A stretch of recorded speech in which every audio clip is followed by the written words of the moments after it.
జరుగుతూ ఉండడం ద్వారా వీళ్ళు ప్రెగ్నెంట్లుగా మారుతున్నారు అనేది దీని సారాంశం. దీనికి సంబంధించి మాట్లాడదాం జడ్జి రామకృష్ణ గారితో. రామకృష్ణ గారు, మీరు చిత్తూరు జిల్లా నుంచి మొదలు పెడితే అటు రాయలసీమ ప్రాంతాలన్నీ కూడా కర్నూలు వరకు దాదాపుగా కుప్పం, చంద్రబాబు నాయుడు గారు నియోజకవర్గం కుప్పంలోనే 14% టీనేజ్ ప్రెగ్నెన్సీలు జరుగుతుండే. ఇటు మిగతా రాయలసీమ ప్రాంతాల్లో దాదాపుగా 10 నుంచి 12% ఉంది. ఇక మిగతా జిల్లాలన్నీ 8%కు ఉన్నాయి. అంటే చిన్న 20 ఏళ్ళు దాటిన వాళ్ళ ప్రెగ్నెన్సీలు 20 ఏళ్ల లోపు ప్రెగ్నెన్సీలుగా దీన్ని చూడాలి ఓవరాల్గా. అసలు ఎలా చూడాలి ఈ లెక్కల్ని? రష్మి గారు, ప్రపంచంలోనే ఒక అరుదైన దేశం భారతదేశం ఈ విషయంలో.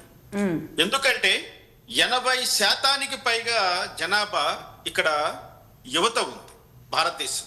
అవును, ఇది భారతదేశానికి అతి పెద్ద వనరు, భారతదేశానికి ఇదే ఒక బలము.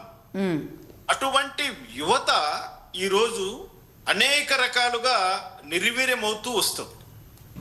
అంటే యువతలో ఉన్నటువంటి నైపుణ్యము, యువతలో ఉన్నటువంటి సామర్థ్యాన్ని క్రమక్రమంగా నిర్వీర్యం చేయడానికి కొన్ని శక్తులు కంకణము కట్టుకున్నట్లుగా మనము ఈ విశ్లేషణ చూడవలసి ఉంటుంది. ఎందుకంటే బాల్య వివాహాలు అన్నవి మనము చాలా ఏళ్ల క్రితమే మర్చిపోయాం. దానికి కారణం దేశంలో పెరిగినటువంటి విద్యా సౌకర్యాలు, దేశంలో పెరిగినటువంటి ఉద్యోగ అవకాశాలు, దేశంలో వచ్చినటువంటి అక్షరాస్యత విప్లవం ఈ యొక్క బాల్య వివాహము అనే పదాన్ని మనకు వినపడకుండా చేసింది ఇన్ని రోజులు. మరి ఈరోజు ప్రభుత్వం విడుదల చేసినటువంటి ఈ యొక్క సెన్సస్ ను అధ్యయనం చేసినప్పుడు నాకు చాలా ఆందోళన కలుగుతుంది. ఎందుకంటే గుడ్డులో మెల్లలాగా ఒక మంచి విషయం ఏంటంటే టీనేజీ ప్రెగ్నెన్సీలు వివాహం అయిన తర్వాత జరిగాయని చెప్పడము ఒక రకంగా కొంచెం ఊరట కలిగిస్తుంది. లేదు ఆబ్వియస్లీ అదే దీని మీద వచ్చిన టైటిల్ చూసి నేను కూడా షాక్ అయ్యాను. ఏంటి ఇది టీనేజ్ ప్రెగ్నెన్సీలు అంటే పెళ్లి కాని అమ్మాయిలకి సంబంధించిందా అని సెర్చ్ చేయాల్సి వచ్చింది. ఎక్కడ స్కూళ్ళలోనూ కాలేజెస్ కాలేజ్ లాంటి చోట ఏమైనా ఈ ప్రమాదం ఏమైనా జరిగి ఉందా అన్నది ఒక్కసారిగా చాలా ఆందోళనకు గురి చేసింది ఈ అంశం. కానీ స్టడీ మొత్తము వెళుతూ ఉంటే ఇది ఆ యొక్క పాపులేషన్ సంబంధించిన అంశం. దాని సెన్సస్ రూపంలో వాళ్ళు స్టడీ చేసినప్పుడు వెలుగు చూసినటువంటి అంశం ఇది. అంటే ఇక్కడ కుప్పంలో 14.9% ఈ యొక్క ప్రెగ్నెన్సీ రేటు ఉందంటే కుప్పము ఆంధ్రప్రదేశ్ లో చాలా వెనుకబడినటువంటి ప్రాంతం. అవును, ముఖ్యంగా ఎటువంటి అభివృద్ధికి నోచుకోకుండా ఉన్నటువంటి ఒక వెనుకబడిన ప్రాంతం మా ఉమ్మడి చిత్తూరు జిల్లాలో ఒక ప్రాంతం. అది అటవీ ప్రాంతం, ఎడారి లాంటిది.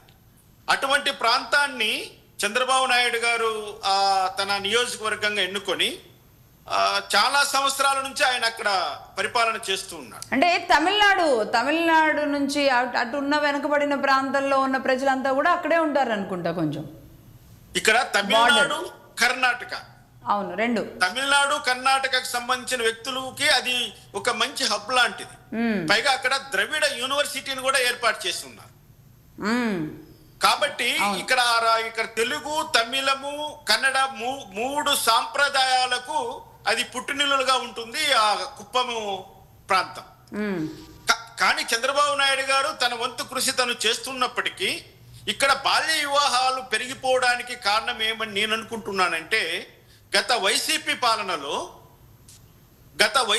పాలనలో గంజాయి మూకలు చెలరేగిపోయినటువంటి ఒక విషయాన్ని ఎవరూ కూడా మర్చిపోకూడదు.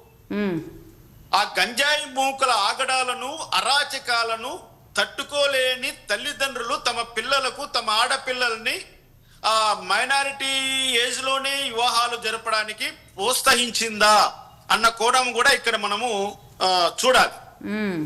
ఎందుకంటే మనం ముందు చూసాం, తమ పిల్లల్ని కాపాడడం కోసం ముస్లిం సైన్యం నుంచి, ముస్లింల దాడుల నుంచి హిందువులు ఏం చేసేవారు, తమ చిన్న ఆడపిల్లలను చిన్నప్పుడే వివాహాలు చేసేసేవారు.